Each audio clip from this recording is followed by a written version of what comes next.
আসসালামু আলাইকুম। একটি দারুণ জিনিস আপনাদেরকে এখন দেখাবো। আমি আমার খামারের সামনে দাঁড়িয়ে আছি, তো একটি খুবই মজাদার একটি জিনিস আপনাদেরকে দেখাবো। এই যে আমার এই গরুটা সবচেয়ে ছোট এবং সবচেয়ে কিউট গরুটা, এর নাম আমি রেখেছি হলো পুস্কি।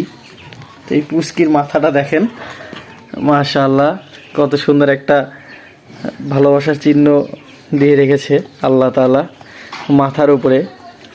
এই গরুটা আমার খুবই পছন্দের, এটাকে আমি খুব ভালোবাসি, সবগুলোকেই ভালোবাসি, তবে এইটা আমার কাছে একটা স্পেশাল, কারণ এইটার মাথার উপরে একটা সুন্দর ভালোবাসার চিহ্ন আছে। মাশাআল্লাহ, আলহামদুলিল্লাহ। এবং এটি খুবই কিউট। আমি যখন কাছে আসি তখন ওর হয়তো মায়ের কথা মনে পড়ে, আমার এই যে এরকমভাবে গা হাত পা চেটে দেয়। মাশাআল্লাহ, সবাই মাশাআল্লাহ বলবেন। আসসালামু আলাইকুম ওয়া রাহমাতুল্লাহ।